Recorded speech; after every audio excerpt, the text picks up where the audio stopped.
Bien, bonjour à tous. Je suis heureux de vous accueillir pour cette deuxième collégiale de l'année, dont la thématique est comment gérer le gratuit en entreprise. L'entreprise, c'est un monde du marchand.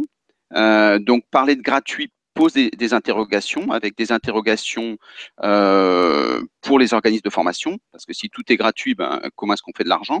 Est-ce que ça vaut la peine de continuer à faire de la formation?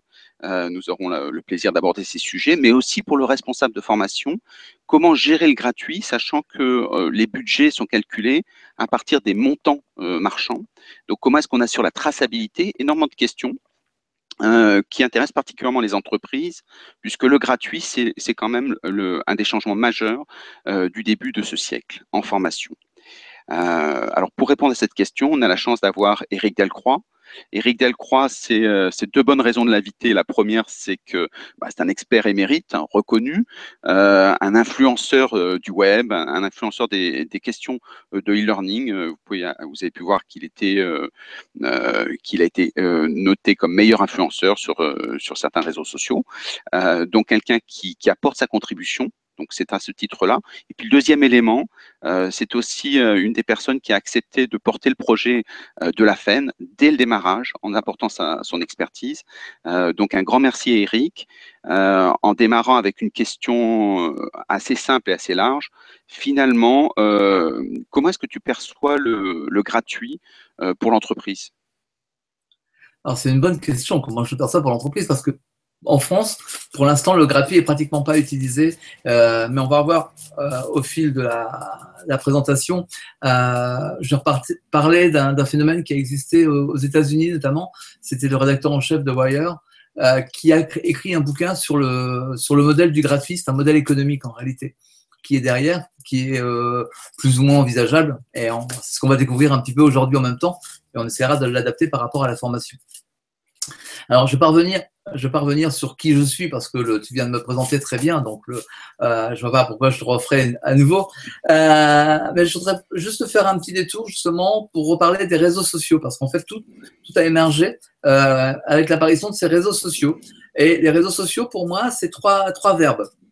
C'est participer, collaborer, interagir. C'est ce qu'on trouve typiquement également dans la formation et dans l'usage des outils de médias sociaux ou des outils qu'on peut trouver sur Internet pour se former ou s'auto-former. Parce que participer, il faudra bien participer à un moment. Et si je prends par exemple l'exemple des MOOC, c'est flagrant qu'on correspond à ça. Je participe au MOOC, je collabore les uns les autres avec des missions d'information, de poser des questions, et j'interagis également avec le public qui est tout autour de ça. Donc on retrouve bien cette notion de réseau social derrière cette notion de gratuité dont on parle, mais on verra qu'elle va beaucoup plus loin encore que ça. La gratuité, ça fait très longtemps que ça existe. Si je prends par exemple Bic a utilisé le système de la gratuité. Il a donné des rasoirs, il fallait acheter des lames pour le rasoir simplement. Et donc, le rasoir en tant que tel, on ne l'achetait pas, il était gratuit. Il y a un phénomène qu'on connaît très très bien sur Internet, c'est Linux. Le créateur de Linux l'a bien mis à disposition gratuitement. Et je n'ai pas l'impression que cette personne soit très pauvre, parce qu'en fait, il a compensé autrement. Autre exemple qu'on peut prendre, c'est Wikipédia. Alors, on entend régulièrement parler de Wikipédia, qui se casse la figure ou pas, etc. Maintenant, si on compte le nombre d'années qu'ils existent et qui sont entièrement gratuits, c'est encore une autre solution de la gratuité qu'on aperçoit qui se met en place. Comme on m'a posé des questions en cours de route sur des outils par rapport à l'anglais, etc. Bon, par exemple, on a Duolingo ou Tandem, qui sont deux systèmes qui sont complètement gratuits pour l'instant, sur lesquels on peut faire de l'apprentissage. On parlait des MOOC, alors moi je prends un exemple parce que je suis en train de le suivre pour différentes raisons, c'est le MOOC de la cuisine de l'AFPA. Et le MOOC de la cuisine de l'AFPA est complètement gratuit. Il n'y a rien de payant. Et on le retrouve aujourd'hui. Autre exemple de la gratuité, c'est moi qui suis en train de faire ma petite conférence tout de suite, qui est complètement gratuite. Et pourtant, vous allez apprendre certainement des choses au niveau de la formation, vous allez apprendre des choses par rapport à la génération Z ou la gratuité, etc. Donc, vous formez bien grâce à ma gratuité que je suis en train de vous donner. Et alors, je ne le fais pas entièrement gratuitement, en fait, c'est ça qui est très curieux, c'est-à-dire qu'il y a une espérance d'avoir quelque chose derrière, et on verra que ça fait longtemps qu'on en parle, mais bon, voilà, c'est comme ça. Donc, on a plein d'exemples de gratuité qui existent depuis très longtemps à ce niveau-là. Alors, je parlais tout à l'heure justement de Chris Anderson au niveau de Wire. C'était le rédacteur en chef de Wire. Il a écrit un bouquin qui s'appelait simplement Free au début. C'était en 2009. Et en réalité, c'est un business model complet. Et lui part du principe que pour que ça fonctionne, il faut partir complètement à partir d'Internet. C'est-à-dire que le positionnement, c'est plus utiliser Internet comme un des canaux pour nous travailler, mais c'est mettre Internet au cœur de nos stratégies et de notre fonctionnement. Et d'ailleurs, on en arrive à un phénomène qui était dit à l'époque, on entend beaucoup moins parler maintenant. On disait à l'époque, donc dans les années avant 2010, on ne pourra plus vendre sur Internet si on n'offre pas quelque chose de gratuit au préalable. Et c'est ce qu'on remarque au fur et à mesure, encore maintenant. C'est-à-dire que c'est très rare que vous allez acheter quelque chose directement sur Internet si vous n'avez pas eu quelque chose de gratuit au préalable d'offert. Alors, rentabiliser, faire de l'argent, parce que tu parlais tout à l'heure en disant oui, mais ça fonctionne beaucoup avec l'argent. C'est-à-dire qu'on est gratuit, mais la notion d'argent, où est-ce qu'elle est? En réalité, c'est gratuit sans être gratuit. C'est-à-dire que c'est des modèles de financement qui vont fonctionner sur un modèle gratuit. Donc, une partie sera gratuite et une autre sera payante, ou sera compensée par d'autres choses. Alors, on a 6 modes de financement, grosso modo, de la gratuité. Le premier, c'est très connu au niveau des logiciels, des services, etc. C'est le modèle freemium et premium. C'est-à-dire que ceux qui accèdent aux services premium payent pour ceux qui sont en free. C'est un des systèmes qui existe. Il y a le modèle publicitaire qui fonctionne également, c'est-à-dire que vous avez de la pub, vous avez Google, Facebook, etc. C'est leur principe, tout est gratuit, soi-disant. Et moi, je me rappelle même avoir eu des discussions avec des journalistes concernant Twitter, notamment, pendant les Jeux Olympiques. Et même les journalistes eux-mêmes étaient confrontés à un problème en se disant, mais attendez, Twitter, c'est gratuit, on peut publier n'importe quoi comme on veut, etc. Sans s'apercevoir que c'était une société qui avait besoin de se faire de l'argent à côté. Donc, effectivement, elle mettait en place des stratégies publicitaires, commerciales avec des entreprises, et donc on avait le contre-coup qu'on pouvait s'en ressentir autrement. Donc, même à ce niveau-là, on se trouve confronté à ce problème de publicité. On a également le système des subventions croisées. Le système de subventions croisées, en fait, vous faites acheter quelque chose, vous offrez quelque chose d'autre à condition que la personne achète autre chose. Par exemple, c'est ce qui se passe en téléphonie. En téléphonie, vous achetez bien votre forfait d'abonnement et on vous dit, je vous offre le téléphone. Donc, on a bien une notion de gratuité puisqu'on peut faire un appel sur la gratuité du téléphone. Ensuite, on a le coût marginal nul. Alors ça, c'est justement typiquement d'Internet, c'est ce qu'on trouve dans le monde de la musique. Dans le monde de la musique, en fait, la théorie voudrait que les disques désormais soient gratuits et ce qui serait payant serait les concerts. C'est ce qu'on trouve avec le système d'Internet en réalité. C'est-à-dire que je peux télécharger, utiliser ma musique, mais par contre, aller voir la personne en spectacle, c'est un concert, c'est payant.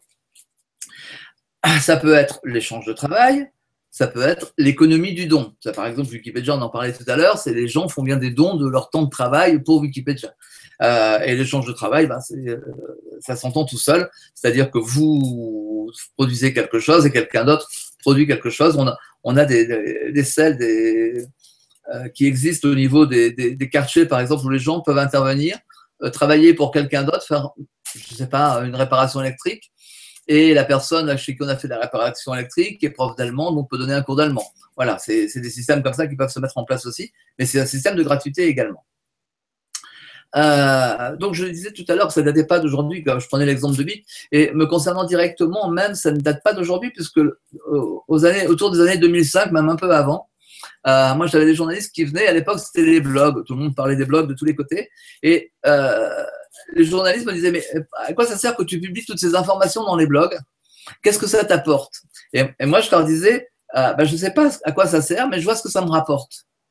Et on est typiquement dans la notion du gratuit, c'est-à-dire que depuis très longtemps, je fais du gratuit de tous les côtés, et il y a l'apport que ça m'a amené au fur et à mesure, c'est-à-dire que effectivement, j'ai trouvé des clients, j'ai trouvé des informations comme ça, et ce qu'il faut savoir, toujours dans le monde de la formation, à l'époque, j'étais maître de conf à l'université, enfin maître de conf associé, et dans ce cadre-là, mon premier blog a été créé pour mes étudiants.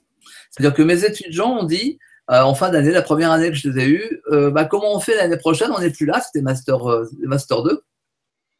À l'époque, c'était L2, ils m'ont dit, bah voilà, l'année prochaine, on n'est plus là. Comment on fait pour savoir, pour être tenu au courant de toutes les informations que tu donnes? Et c'est comme ça qu'est né mon premier blog. Les aides, c'est comme ça que ça a été créé.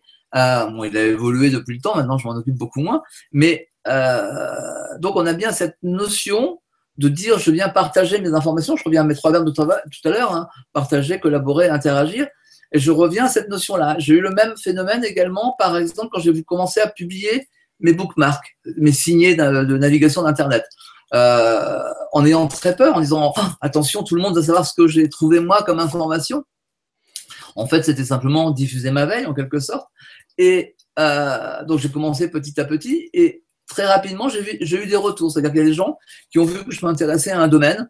Je me rappelle notamment d'un message que j'avais reçu qui concernait Google et la reconnaissance faciale. Quelqu'un m'avait renvoyé un message à ce sujet-là parce qu'il savait que je m'intéressais à ce sujet-là au travers de ce que j'avais publié le reste du temps.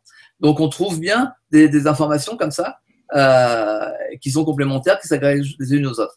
Par contre, il faut faire attention de ne pas confondre libre et gratuit. C'est 2 domaines qui n'ont rien à voir. Généralement, beaucoup de gens les confondent, malheureusement. Donc, on a ce phénomène-là qui peut intervenir.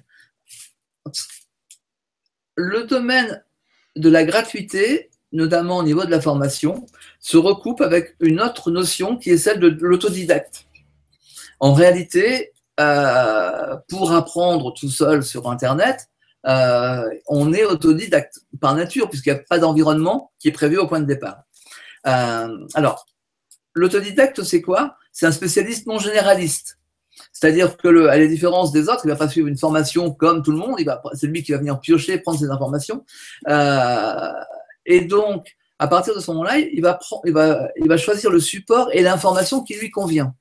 Et ça, on verra un peu plus tard que c'est important parfois, parce que nous, on essaye de focaliser en disant comment les gens vont apprendre et on va se faire des structures. C'est ce qu'on a par exemple avec les MOOC, en disant bah voilà, on va rassembler les gens dans un MOOC.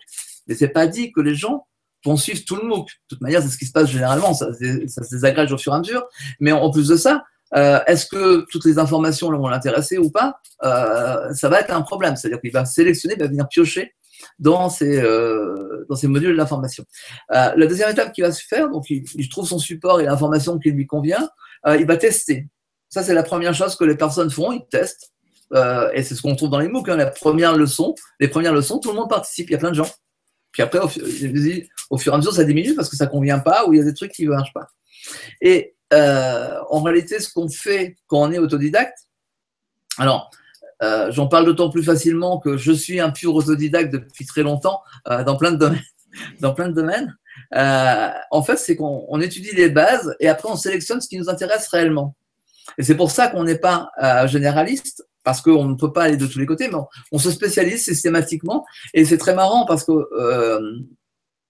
quelque part, on retrouve un phénomène qui se trouve actuellement dans l'éducation nationale, qui est celle des compétences. C'est-à-dire que l'autodidacte va être très compétent dans certains domaines. Et il y a donc des domaines de compétences, et c'est pas, il va pas être, je l'ai dit que je prenais l'exemple du MOOC de l'AFPA pour la cuisine, parce qu'il est tout nouveau, on en parle beaucoup en ce moment. C'est le CAP de cuisinier qui est concerné. Il y a plein de gens qui font de la cuisine comme ça au jour le jour, qui sont dessus, ça se voit très bien dans les commentaires. Il y a même des gens qui débutent en cuisine, qui veulent simplement apprendre à faire de la cuisine, qui suivent ce cours-là. Mais qu'est-ce qu'on en fait, quoi? Comment ça se passe et comment on y vient? Alors, peut-être que, Eric, tu pourrais revenir sur la différence entre libre et gratuit, parce qu'il y a une question qui, justement, aimerait avoir un peu plus d'informations. C'est pas que sémantique, c'est vrai. Alors, quelle différence? Alors, je réponds à la question de Nathalie. Peut-on créer son blog totalement gratuitement? Oui, on peut créer un blog totalement gratuitement. Ça, il n'y a pas de problème. Par contre, quand je parle du libre… Pour quelqu'un qui débute sur les blogs, tu leur conseillerais d'aller sur quoi? WordPress. WordPress, hein, c'est ça. WordPress, c'est ce qu'il y a de mieux. Après, il y a celui de Google, dont je n'avais plus le nom. parce que Google fait également des blogs, mais bon, WordPress, c'est bien.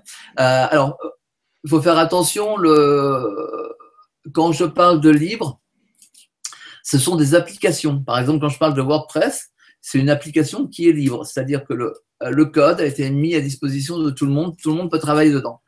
Mais quand je prends des applications comme OpenOffice, c'est du libre. Les sources sont libres, n'importe qui peut venir travailler dessus. Donc, on a cette notion de logiciel libre, mais parfois, ce logiciel libre est payant. La seule chose qui reste libre, en réalité, ce sont les sources, ce qui a permis de créer l'application proprement dit. Donc, on a bien cette notion-là. Alors, avec quel logiciel, vous posez comme question Nathalie, je ne vois pas à quoi ça fait référence, par contre. Donc, la notion du logiciel libre, on en parlait beaucoup au début des années 2000. C'était surtout pour concurrencer Microsoft à l'époque. On trouvait beaucoup de gens qui réagissaient en disant oui, il faut utiliser du libre pour utiliser Microsoft. Mais d'ailleurs, le libre, dans ce cas-là, est associé à la gratuité, mais qui dit que OpenOffice, un jour, ne deviendra pas payant. Rien ne l'empêche. Donc, on a bien cette notion de dire je trouve du libre qui peut être payant ou non. On parlait de blog. Par exemple, il y a Moodle qui permet de créer pas Moodle. Le nom m'échappe. Il y a un autre système de blog comme ça qui est gratuit, de création de blog. Mais en fait, il y a ça s'est scindé à une période en deux filières. Il y avait une filière qui était payante et une filière qui est gratuite. Je connais un autre système de gratuit comme ça, de libre, qui permet de faire des CRM, de suivre des clients, etc., où la structure est gratuite. Si vous êtes un peu doué en informatique, vous arriverez à l'installer sur vos serveurs et l'utiliser. Par contre, si vous voulez que ça soit installé, si vous voulez que ça soit paramétré d'une manière particulière, etc., il faut payer. Et si vous avez une aide, il faut payer. Voilà, c'est le système qu'on a. Il y a des plugins pour WordPress qui sont gratuits ou payants. Moi, je suis abonné à un. Le fait d'être payant, j'ai le droit aux mises à jour, j'ai le droit à un service technique. Le gratuit, il n'y a pas droit. Voilà, la différence, elle est là. Et donc, c'est pas sa notion du coût ou pas qui fait que c'est libre. Parce qu'on assimile souvent le libre à la gratuité. Je reviens à mes autodidactes quand même. Comme j'ai dit tout à l'heure, ils sont spécialistes, ils sélectionnent, etc. Et pour ça, avant tout, il faut être passionné. C'est-à-dire qu'on ne peut pas être autodidacte, donc se former, si on n'est pas passionné par ce qu'on fait. On parlera tout à l'heure des apprentissages d'anglais avec la génération Z, etc. Pourquoi j'ai une des filles qui le fait? Parce qu'elle est passionnée pour apprendre les langues. Elle ne serait pas passionnée pour apprendre les langues, elle ne le ferait jamais. Donc, c'est ce qui m'a expliqué aussi que les autodidactes, ce qui va les intéresser, c'est ce qui est très utile pour eux, ce qui est considéré comme intéressant, ce qui leur plaît. Donc, on a toutes ces notions-là qui sont retrouvées dans la gratuité. C'est-à-dire que c'est pas parce que c'est gratuit qu'on y va. C'est pas ça le but du jeu. On peut trouver quelque chose de payant en se disant « Ah, ce serait bien de le trouver en gratuit ». Mais c'est l'environnement dans lequel on évolue qui est plaisant et qui fait qu'on a envie d'apprendre par ce biais-là ou de se compléter, être une des formes. Alors, j'ai dit tout à l'heure, moi, j'étais un pur autodidacte depuis longtemps, mais moi, ce qui me fait plaisir, c'est que justement, la génération Z, elle est aussi autodidacte. Alors, c'est très marrant parce que j'ai voulu apprendre, moi, en étant jeune, à jouer de la guitare. J'ai une de mes filles qui a voulu apprendre à jouer de la guitare. Et évidemment, on apprend à jouer de la guitare très, très souvent en autodidacte, tout seul dans son coin. Moi, qu'est-ce que j'avais à l'époque? C'était une ou deux méthodes papier qui existaient. Il n'y avait rien d'autre. Et moi, j'ai vu ma fille qui a découvert plein de choses sur Internet. Elle trouve plein de partitions, plein de tablatures, plein d'astuces pour apprendre, etc. Et ce qui est très marrant, c'est qu'à terme, elle a même réussi à se trouver un bouquin qui est super génial, je trouve, pour apprendre à jouer de la guitare avec des exercices, avec des CD pour le son, mais on peut en trouver aussi sur Internet, etc. Donc, on a tout un ensemble de choses qui n'existaient pas avant. Donc, il y a une profusion d'éléments, et quand elle trouve, par exemple, un morceau, elle l'écoute, et quand ça a été joué par plusieurs personnes, elle écoute différentes variantes, alors que moi, quand j'avais un morceau à jouer, je savais même pas à quoi il ressemblait, parce que je te connaissais pas à l'oreille. Donc voilà, ça démarre déjà là. Donc effectivement, on a une différence entre ce qui se passait en 88, par exemple, et en 2012. C'est des évolutions normales. Et on se pose même pas de questions, quoi. C'est naturel, c'est comme ça. Et la génération Z a une autre particularité par rapport à cet autodidactisme, c'est qu'ils sont également producteurs de formation. Ça s'est très très bien vu, par exemple, avec les bracelets élastiques Rainbow l'homme. C'est des petits bracelets avec lesquels des petits élastiques avec lesquels on faisait des bracelets, etc. Et si vous allez voir sur YouTube, il y a énormément de petites vidéos qui sont faites par des gamins. C'est les gamins qui expliquent aux gamins. Alors, on a des gens de 6, 8, 10 ans qui expliquent comment faire le petit bracelet en arc-en-ciel ou je ne sais pas trop quoi. Et alors, c'est très marrant parce que les adultes l'ont repris après. Et je voyais les adultes l'ont repris, eux, dans des blogs en expliquant avec du texte, etc. Et les gamins lancent directement une vidéo très simplement, quoi. Pour eux, c'est naturel. Et je pense que les vidéos ont plus d'effet que les blogs, en l'occurrence, pour ça. Et comment est-ce qu'avec l'entreprise, on peut arriver à redéployer cette idée qui est très peer-to-peer, où chacun se prend en charge individuellement, sans structure, quand l'entreprise doit réenchanter quelque part? Comment est-ce qu'elle s'y prend pour faire en sorte que les gens collaborent?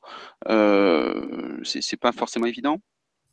Bah, moi, je crois que c'est surtout et avant tout des sujets de discussion, c'est-à-dire que il faut se trouver des lieux de débat par rapport à ça, en disant les gens viennent échanger sur comment ils ont fait et qu'est-ce qu'ils ont fait.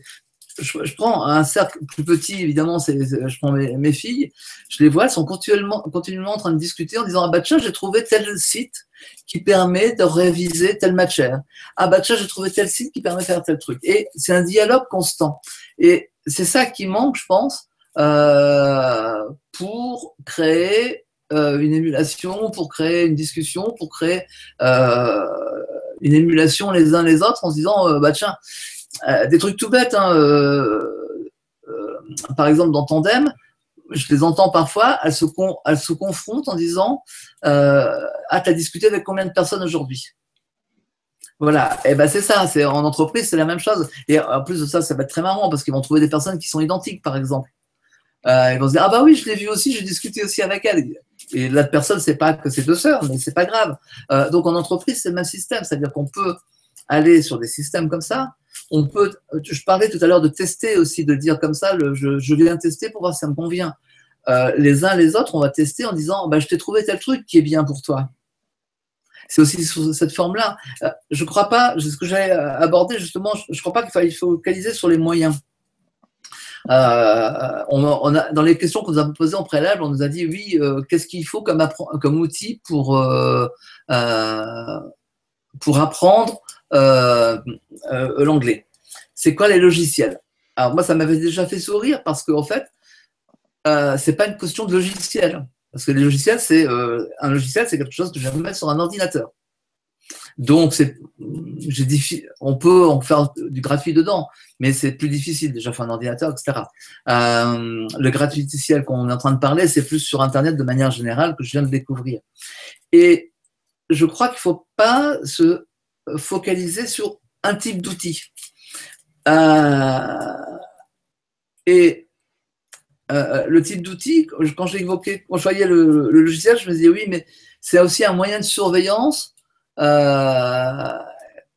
C'est aussi un moyen de surveillance de voir si les gens ont bien fait les trucs et voir les résultats qu'ils ont fait. Il faut avoir confiance aussi dans l'autre, quelque part, ça va être le sujet un peu. Est-ce que quand tu dis il faut faire attention à ouvrir à plusieurs outils, est-ce que c'est pas aussi une façon d'apprendre quand on a des anciens, et j'en fais partie, j'aime bien maîtriser mon premier outil pour avoir un deuxième outil derrière. Et si on me dit bah, tout est disponible, je suis un peu, je sais pas trop par quel bout prendre. Donc avoir des passeurs qui prennent bien le temps d'expliquer étape par étape, surtout les gens qui sont pas alertes aux multitâches. Ouais, le problème qu'on a, c'est, je crois que c'est un état d'esprit qu'il faut avoir par rapport à ça, un état d'esprit de découverte. C'est-à-dire que j'ai envie de m'intéresser à tel truc, donc bah, j'essaye de découvrir partout où je peux me balader. Cette découverte, je donnerai les noms des logiciels après, hein, je vois qu'il y a anglaiisfacile.com qui a été publié là, dans le chat, mais c'est rester ouvert à toute suggestion. Je prends un exemple. Dans Pinterest, il y a plein de cours d'anglais qui peuvent très très bien fonctionner pour des Français. C'est-à-dire qu'il y a plein de choses qui sont faites. À vous de trouver. Alors, il faut s'intéresser à Pinterest, c'est le premier point. Il faut aller découvrir dans Pinterest cours d'anglais, voir ce qui est proposé. Peut-être avec des profs de FLE, de français langue étrangère, on arriverait peut-être à retrouver des choses également. Et vous allez voir que vous allez pouvoir vous créer votre propre cours sous une autre forme que celle qu'on a d'habitude. Ce sera des vidéos, des images principalement, mais on n'aura pas de texte linéaire comme on aurait dans d'autres exercices. Donc voilà, c'est des choses comme ça qu'il fallait voir. Si vous, par exemple, moi je reste très, dans ma manière d'apprendre, je reste très proche parfois de bouquins proprement dit. Et ben dans ces cas-là, je vais sur ScriptB ou sur Issue, je vais pouvoir aller voir s'il n'y a pas des bouquins d'apprentissage de langue étrangère qui me conviendraient. Alors, ce sera peut-être un passage, ce sera peut-être sur un point précis, c'est pas grave, ça peut être un SlideShare. Dans SlideShare, il y a peut-être une présentation faite par un prof qui me conviendrait très bien. Donc, on s'aperçoit que c'est pas simplement des applis, c'est tout un environnement. C'est le Personnel Learning Center qu'on sait. On sait son propre centre de formation, en quelque sorte. C'est ce qu'il faut arriver à faire par rapport à ça. Moi, ce que je pense par rapport à tout ça, c'est que au lieu de focaliser sur les outils proprement dit, le rôle des responsables de formation, c'est de focaliser sur le résultat. C'est-à-dire que l'outil en tant que tel, à mon sens, n'a pas beaucoup d'importance. Je m'en fiche, moi, d'apprendre j'apprends autant sur, je vais le dire autrement, j'apprends autant sur Pinterest que sur SlideShare, que sur Scribe, que sur une application particulière, en lisant mes flux RSS. C'est tout un ensemble de choses qui fait ça. Par contre, le résultat, voilà, j'ai une connaissance de certains domaines grâce à tout cet environnement. Et avec des trucs particuliers parfois. Donc, on a une des filles ici à la maison qui est dyslexique, qui était très très nulle en français, qui voulait absolument pas écrire en français et qui a découvert Twitter. Et c'était très marrant parce qu'on l'a laissé faire justement. C'est toujours le même principe, c'est laisser faire les gens pour voir ce qui se passe. Et Ise, en l'occurrence, dans Twitter, elle a commencé à faire des tout petits messages avec des bourrées de fautes. Et désormais, elle fait des messages de 140 caractères. Et c'est rare, enfin, je ne vais pas dire qu'il n'y a pas de faute, mais c'est fréquent maintenant qu'il y ait des messages complets sans aucune faute à l'intérieur. Et ça ne la dérange pas trop d'aller écrire. Alors, quand c'est un message particulier, elle nous demande de corriger, d'aller vérifier s'il n'y a pas une faute. Mais sinon, elle publie elle-même naturellement. C'est-à-dire que si elle n'est pas énervée, si elle n'est pas stressée, le message sera bon. Et donc, on s'aperçoit que même pour quelqu'un avec un hyper handicap, parce que écrire pour un dyslexique, surtout à son niveau dyslexique dysorthographique, c'est pas évident, et elle passe le pas, elle franchit le pas, parce qu'elle trouve l'outil adéquat par rapport à ça. Alors par contre, de manière générale, plutôt que les moyens et les résultats, c'est ce qui manque, c'est l'accompagnement à côté de la formation. Là aussi, les responsables de formation peuvent agir, c'est-à-dire qu'ils peuvent mettre en place des gens qui viennent aider. C'est-à-dire que parfois, on va rencontrer des problèmes en suivant une vidéo, en suivant une information, en ayant quelque chose. Et est-ce qu'il faut mettre une aide? Est-ce qu'il faut mettre des tuteurs en place? C'est toute une question, mais elle n'est pas idiote en se disant, est-ce que je n'ai pas intérêt à mettre moi en place, je ne sais pas, un prof d'anglais par exemple, qui viendrait renseigner en cas de besoin les personnes qui sont concernées par ce qu'elles ont vu ou ce qu'elles ont rencontré. Et ça, pour l'instant, c'est jamais fait puisqu'on laisse les gens faire eux-mêmes ce qu'ils ont envie de faire, ce que je disais également tout à l'heure. Mais en fait, je sais que c'est quelque chose qui serait souhaitable et souhaité en règle générale. Alors, dans le programme également, il y avait, je viens d'en parler un petit peu, il y avait comment faire sa veille par rapport à tout ça. Je lis en même temps ce qui était marqué. Alors, comment évaluer les connaissances des salariés si effectivement chacun picore à sa façon, c'est-à-dire que chacun développe la sérendipité? Quel est le rôle du formateur dans tout ça finalement?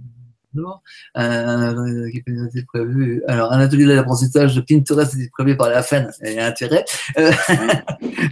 Je confirme. Alors, comme le RF, c'est quoi le RF? Le responsable de formation. Ok. Un des gros problèmes du responsable de formation, c'est la traçabilité. C'est-à-dire, si on met à disposition énormément de choses à l'intérieur et à l'extérieur de l'entreprise, comment est-ce qu'on assure que la personne a travaillé à son rythme, etc. Et pour les partenaires sociaux, c'est très important parce qu'on a des comptes à rendre chaque année. Justement, enfin, je vais intervenir sur ça parce qu'il y a une question qui était posée dans ce sens-là à un moment. Alors, je vais répondre partiellement, puis je reviendrai tout à l'heure dessus.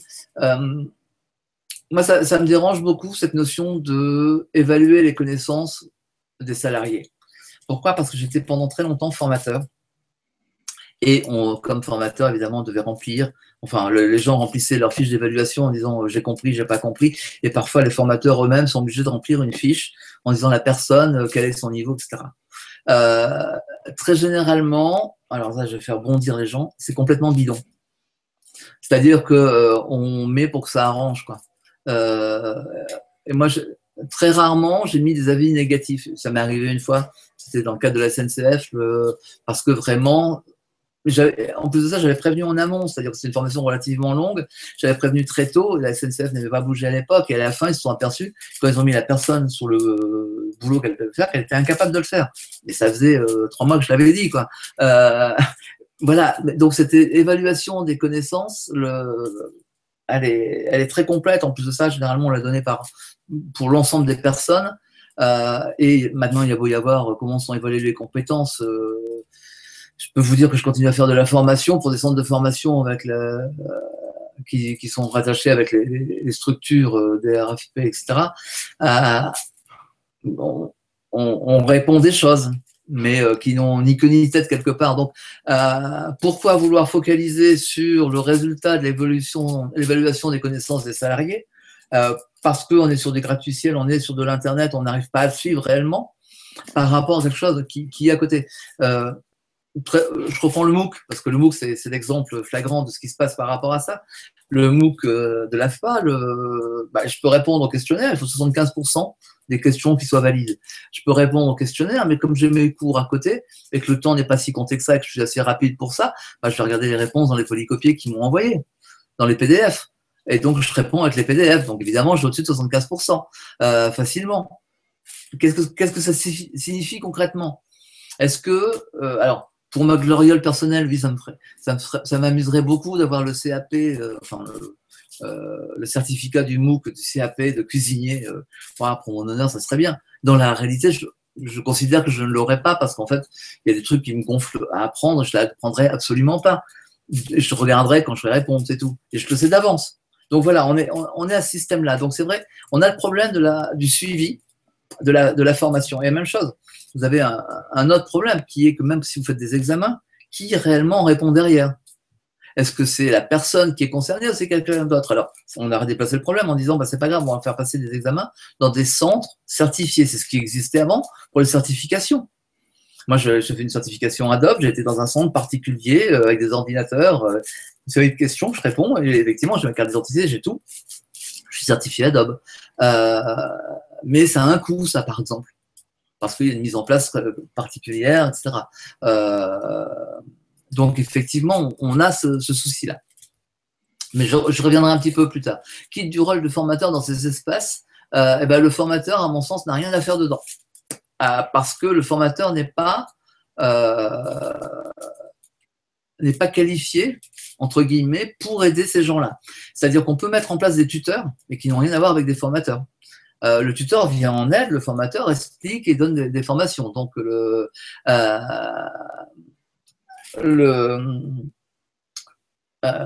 donc à vous de trouver le moyen de transformer le formateur en tuteur, quelque part. Ça va être ça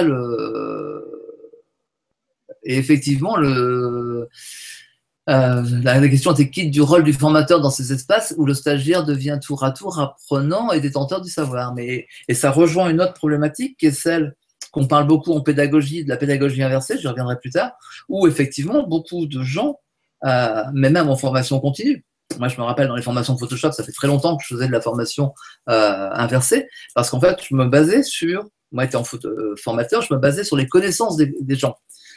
Donc je faisais bien, je récupérais ce qu'ils savaient eux, et j'enrichissais ou je synthétisais ce qu'ils savaient. Donc voilà, mais c'est des évolutions qu'on n'a pas pris au fur et à mesure, qu'on n'a pas pris conscience au fur et à mesure.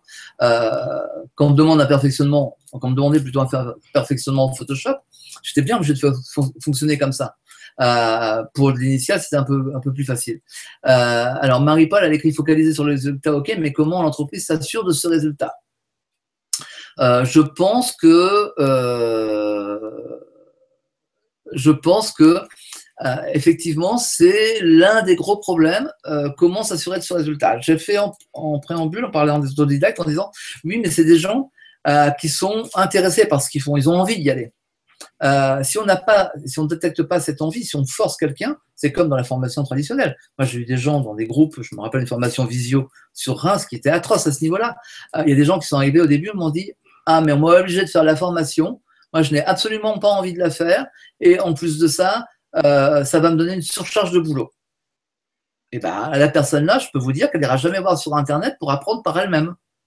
Mais la formation qu'elle a suivie, de toute manière, à la fin des 2 jours de formation, 3 jours de formation visio à l'époque, elle ne savait toujours pas utiliser visio. Et elle faisait du mauvais esprit pour ne pas l'apprendre.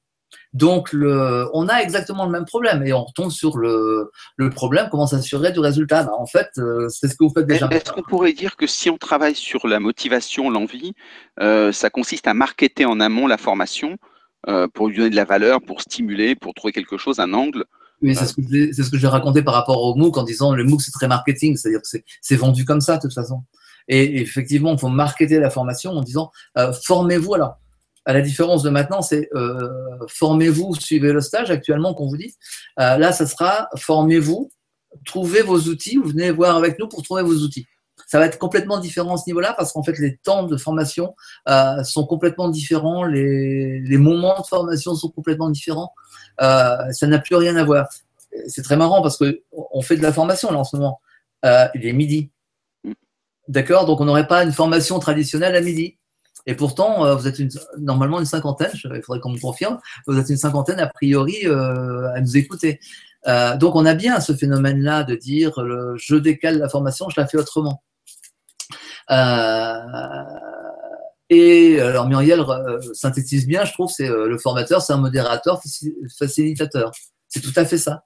C'est-à-dire que le rôle du formateur, mais par contre, si c'est réellement un formateur, c'est-à-dire qu'il pourra répondre à des questions techniques sur le domaine, et si je reprends mon exemple de Photoshop, il faut qu'il connaisse Photoshop sur le bout des doigts, ce qui n'est pas le cas de 99% des formateurs à ma connaissance. C'est-à-dire qu'ils connaissent de manière superficielle les produits. C'est-à-dire qu'ils savent le b.a.-ba pour savoir comment on utilise le produit. Ils savent former à ce niveau-là. Mais si ça dépasse ce stade-là, ils sont complètement paumés. Ils savent pas. Et donc, ce rôle de formateur, j'avais écrit il y a quelques années un billet dans mon blog en disant de toute manière, la formation, c'est fini parce que vous allez avoir des CD de formation, des CD d'apprentissage. Et le rôle du formateur va être de dire, bah voilà, vous prenez les CD d'apprentissage et moi, je vous prends une journée ou une demi-journée pour faire le point avec vous, pour voir où est-ce que ça n'a pas été. Mais si le mec n'est pas compétent, qu'il ne sait pas répondre à tout, parce que là, les questions vont fuser de tous les côtés. Hein. C'est l'histoire d'une prof dans l'enseignement traditionnel, qui est une prof de géologie à la fac, qui me disait, oui, mais tout au début, elle me disait, ouais, mais les étudiants, en fait, ils font exprès d'aller chercher sur Internet les questions qui nous posent problème. Oui, mais non, c'est pas. Les étudiants ne cherchent pas particulièrement. Ils veulent savoir, ils sont curieux, c'est tout. Les stagiaires, en formation, c'est la même chose, on a le même problème. Donc, il faut savoir leur répondre à ce niveau-là. Ok, je reprends un petit peu mon cours, puis j'attends les prochaines questions. Alors, comme on parlait de la veille, parce qu'on en parlait juste avant, en fait, c'est vrai qu'il faut se créer sa propre cellule de veille à soi tout seul en se disant, voilà, je cherche moi aussi à quel endroit ça veut se trouver. Alors, la première chose, c'est apprendre à utiliser pendant les flux RSS. Alors, je ne sais pas si vous connaissez les flux RSS, mais depuis beaucoup de sites, beaucoup de systèmes, on peut se récupérer ce qu'on appelle un fil d'information qui s'affiche dans un lecteur de flux RSS. Moi, j'utilise par exemple Feedly, qui me permet tous les jours d'aller voir ce qui a été publié dans les sites ou dans les systèmes que je surveille. Ça peut être par exemple du bookmarking social, je vais juste en parler après. Dès qu'il y a des liens qui ont été publiés quelque part, hop, je suis averti, moi, d'aller voir si ça m'intéresse ou pas. Et donc, je vais vous donner ma technique parce qu'en fait, il y en existe plusieurs, hein, mais chacun peut l'adapter. Donc, moi, par rapport à votre problème spécifique de dire je suis responsable de formation, je dirige un centre de formation, comment je fonctionne par rapport à cette veille? Je commence par m'inscrire à des systèmes de social bookmarking. Tout à l'heure, j'ai parlé du partage de mes signés. Voilà, c'est ça, c'est des systèmes qui permettent de récupérer le partage des signés des gens. Il y a plein de gens qui en publient régulièrement. Et donc, il y en a un qui est très bien pour ça, c'est Diigo, D-I-I-G-O. Je vous le mets même en chat, comme ça vous allez l'avoir. Hop, voilà. Et comme ça, donc ça, Diigo vous permet d'aller visiter plein de domaines et vous avez des gens, alors vous allez vous apercevoir des gens qui sont spécialisés, des experts dans le domaine, ou des groupes, parce qu'il y a des groupes qui sont faits. Par exemple, il y en a un qui s'appelle Éducation 2.0, et il y en a un qui sont pour apprentissage des langues. On parlait des questions des langues, il y en a plein. Il y a plein d'outils qui sortent tous les jours, alors qui sont plus ou moins bien, mais il y a plein d'outils tous les jours qui sortent à ce niveau-là. Donc ça, c'est le premier point. Je commence par surveiller ça. Je me trouve également des blogs ou des sites qui sont concernés par le problème ou qui parlent de cette problématique, quitte à élargir, ne pas rester simplement dans le champ de la formation professionnelle. Ça, c'est l'erreur qu'on commet souvent en se disant « je suis dans mon secteur, je ne fais appel qu'à des gens de mon secteur parce que c'est des spécialistes ». On retrouve cette notion de spécialiste. Il faut aller beaucoup plus large en se disant, par exemple, les instituts ou les profs sont confrontés au même problème que vous pour l'apprentissage d'autres choses. Mais bon, il y a peut-être des outils qu'ils utilisent eux qui font également partie de cette formation.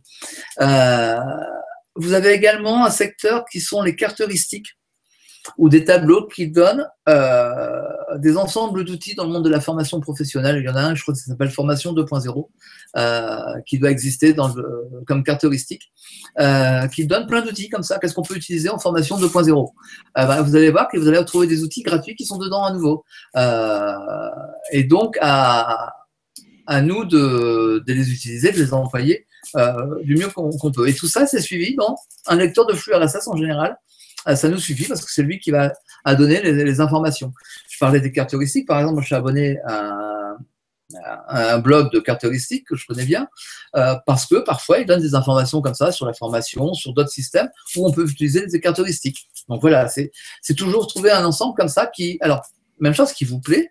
Faites attention, je dirais aux sites qu'ils n'arrêtent pas de publier des informations du genre ce que je fais moi, si vous suivez mon Twitter, vous allez dire mais il n'arrête pas de publier des trucs. C'est vrai que c'est un problème, mais bon, je suis sur plusieurs domaines, donc je suis obligé de publier beaucoup. Et donc, vous avez des groupes qui publient encore pire que moi, quoi. C'est toutes les secondes, pratiquement, il y a un message qui est dedans. Donc là, vous allez être submergé par l'information, donc c'est à vous de juger, de bien mettre le curseur comme il faut. Alors, intégrer le gratuit. Quelque part, je me disais que par rapport à ça, c'est la base même de la pédagogie inversée. Pédagogie inversée, je vais voir ce qui est gratuit sur Internet pour apprendre, et je reviens en cours, et je fais des exercices pratiques par rapport à ça pour voir si j'ai compris. Tout à l'heure, on posait la question comment on peut voir si on a compris la formation. Est-ce qu'il ne faut pas faire un examen maison pour voir si les gens ont simplement compris ce qu'ils devaient apprendre? C'est une possibilité. Il pourrait y avoir une évolution sous forme de cas pratiques et non théoriques avec mise en situation.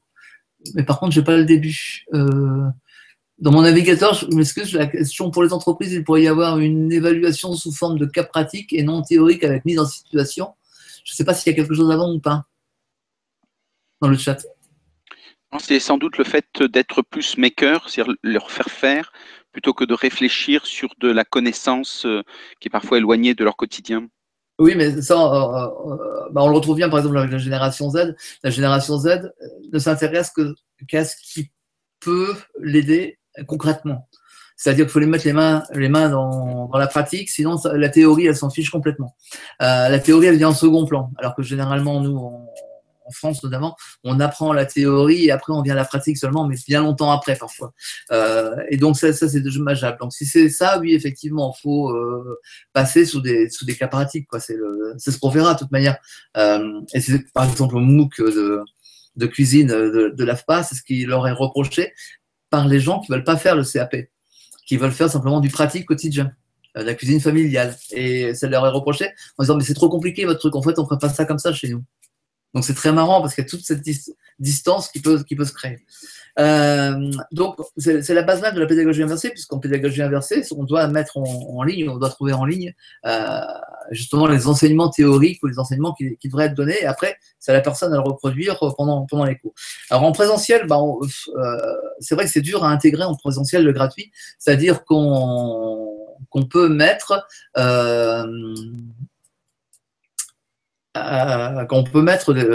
donner des liens ou des applications à ce que je fais continuellement.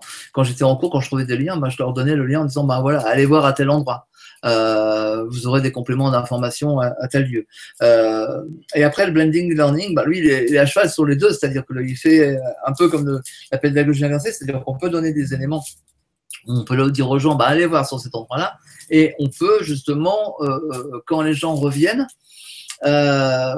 synthétiser et voir comment ça évolue. D'ailleurs, avec le blending learning, avec les graphes artificiels comme ça, par rapport aux structures que vous avez, ça peut être une excellente solution. C'est-à-dire que les gens se forment ou s'auto-forment comme ils veulent pendant un certain temps, et au bout de ce temps-là, vous donnez des points de rendez-vous en disant, voilà, on regarde où est-ce que vous en êtes tous.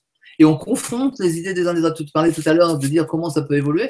Ça peut être une des solutions. C'est-à-dire qu'on fait un point de rencontre quelque part. Alors, c'est pas obligé que ce soit un point de rencontre physique. Ça peut être un point de rencontre comme on le fait là, où chacun vient s'exprimer en disant comment moi j'ai fait, qu'est-ce que j'ai découvert, est-ce que j'ai bien compris ou pas, en posant des questions, en faisant des petits exercices. Pour voir si effectivement ils ont bien avancé, ils ont bien pigé par rapport au système. Mais ça se démontre complètement tout le système de la formation, c'est-à-dire qu'il ne faut pas rester sur un système de formation ancré tel qu'on l'a aujourd'hui, en disant je choisis une formation, je choisis les éléments, je mets la personne en formation, elle est évaluée par le centre de formation, moi je l'évalue au retour chez moi en disant si ça s'est bien passé, est-ce que vous avez bien appris, et elle repart sur son boulot. Eh ben non, ça ne peut rien avoir, c'est je fais confiance aux gens parce qu'ils vont se former, et c'est eux-mêmes qui vont trouver comment ils vont se former, je peux venir les aider en réunion préalable en disant voilà, on a des pistes, vous pouvez essayer ça, mais si vous trouvez autre chose, allez-y, testez, vous nous direz, au contraire, se donner un certain temps, donner des points d'intervention comme ça en disant voilà, on passe une heure en discutant, ça peut être une réunion formelle ou non, en discutant, en disant voilà, ça a avancé, ça n'a pas avancé. Quelque part, on parle beaucoup de marketing agile, mais on est en formation agile également. Donc, ça permettrait de recentrer ou de se dire attends, tu as bien vu tout ça, mais il te manque peut-être encore tel point à voir. Parce que l'autodidacte ne pense pas toujours à tout ce qu'il pourrait apprendre qui serait intéressant pour lui aussi. Donc voilà, ça peut être cette solution-là également qui peut être envisagée. Donc voilà, on a par rapport aux différentes solutions. Quelle traçabilité, puisqu'on en vient sur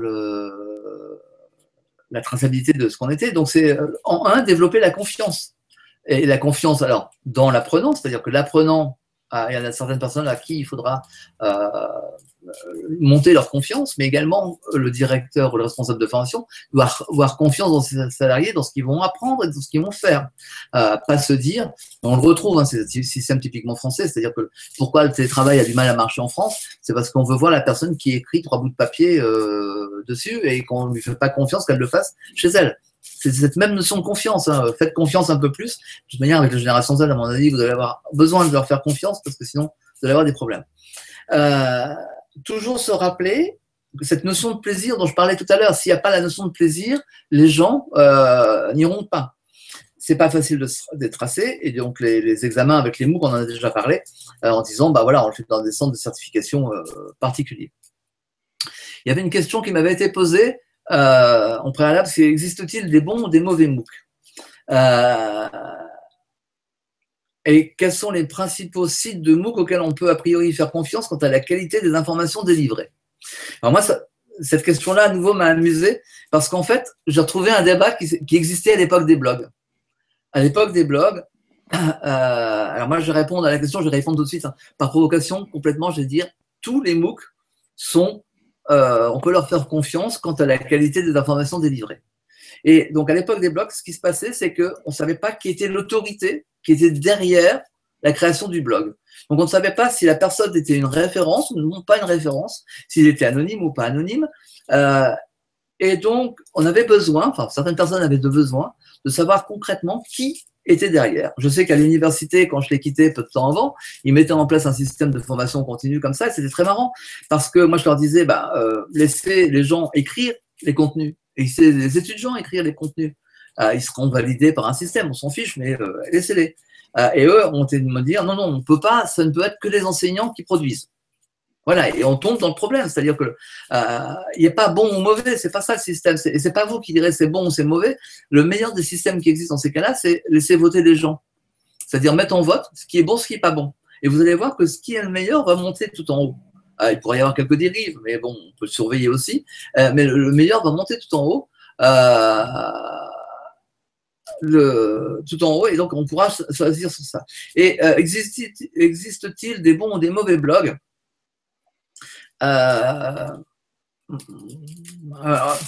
Stéphane le sait, je suis contre les blogs en règle générale, donc je préfère le dire tout de suite. Donc pour moi, c'est vrai que les MOOC, on parlait des blogs, je parlais des MOOC, existe-t-il de bons ou des mauvais MOOC? Je suis contre les MOOC, donc, et les MOOC me rappellent une phrase, enfin une situation que j'avais entendue à l'université qui était par rapport à Moodle. Moodle, c'est une plateforme d'apprentissage en ligne, c'est un LMS, et un enseignant râlait parce que l'une de ses étudiantes avait fait un blog particulier et n'avait pas hébergé ses ressources dans Moodle.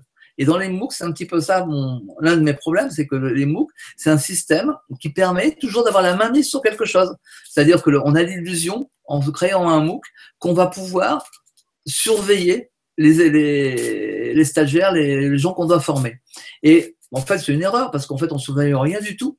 Dans des MOOC, en plus, c'est pire que dans les plateformes d'apprentissage parce qu'il n'y a pas de moyen de surveillance. Vous allez voir qui est venu réellement, etc. C'est beaucoup plus complexe. Donc, on se retrouve dans cette situation-là. C'est-à-dire que les MOOC, c'est aussi un moyen de dire, voilà, moi, je fais quelque chose, j'essaye de vous synthétiser tout au même endroit. Et je disais en préambule que la personne qui va faire la gratuité va aller piocher un petit peu partout. Donc, on trouve bien ce phénomène-là. Donc, ma question pour les MOOC, elle n'est pas complète, hein, je sais, mais je ne la compléterai pas plus de toute manière. Et avec les MOOC, il faut se méfier, donc dans les critères quand même pour aller voir un petit peu, du nombre d'inscrits. Combien commence, combien termine un MOOC? En général, c'est la chute libre entre les deux. Et on s'aperçoit que ce n'est pas le public concerné qui arrive jusqu'au bout, en règle générale.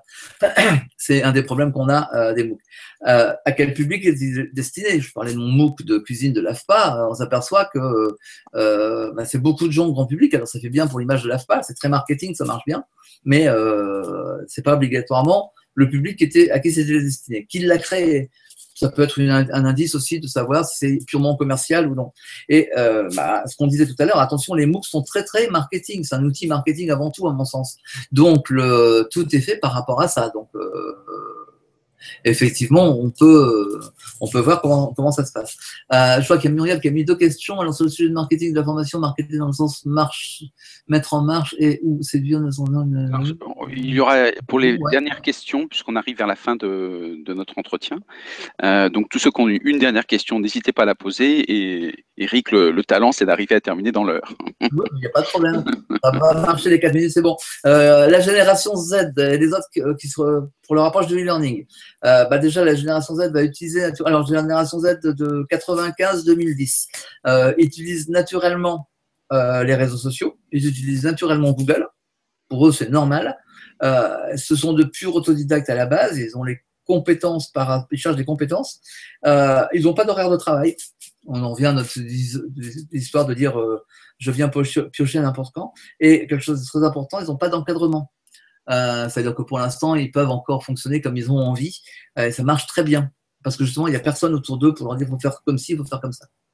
À la différence de ce qui se passe en cours d'ailleurs. Listing des logiciels pour apprendre l'anglais. Donc, première erreur, ce n'est pas des logiciels, c'est des applications. Mais, donc, on a parlé de Pinterest, de Scriptbay, d'Issue, de YouTube. Et donc, je vous disais, il y avait Duolingo ou Tandem que les filles utilisent très, très bien chez nous. On y a déjà répondu. Et la phrase finale que je voudrais dire, c'est on n'a rien pour rien. Très bien, donc ça permet de réfléchir. Voilà. Et ce qui est très intéressant, merci Eric, parce que ce qui est très intéressant, c'est à la fois le sens de la provocation que tu as, ça permet de se reposer des bonnes questions. C'est quelque chose qui est en évolution, donc on aura l'occasion de retravailler sur ces sujets-là. On aura l'occasion de se poser avec la FEN sur des blabla FEN, des lieux de partage pour les membres de la FEN pour creuser davantage.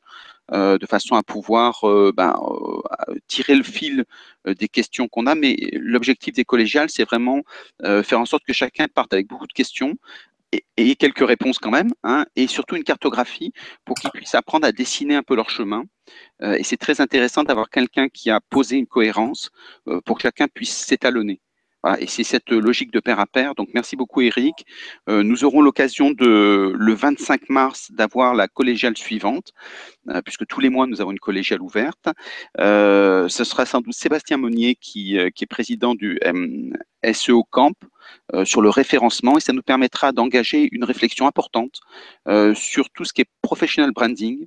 Comment est-ce qu'on arrive à construire une image de marque professionnelle pour sa propre employabilité, alors en externe de l'entreprise, bien sûr, mais aussi en interne. C'est comment est-ce que je fais pour être capable de ne pas être que cantonné sur mon poste et de redonner de la valeur et de la visibilité à ce sujet-là. Et donc, c'est un travail très intéressant sur ce président de l'association des référenceurs.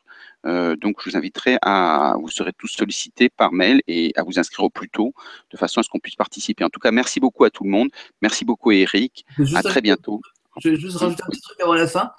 Je viens de publier le lien de mon site share. Je me suis basé sur une présentation que j'ai faite ici en local pour moi pouvoir parler. Et vous pouvez, je crois, récupérer celle de Clara qui a fait une conférence pour la FN d'ailleurs sur comment elle apprend, elle, donc c'est une génération Z, comment elle a appris avec les outils de réseaux sociaux, par exemple l'anglais, enfin les langues, mais aussi d'autres choses, la guitare.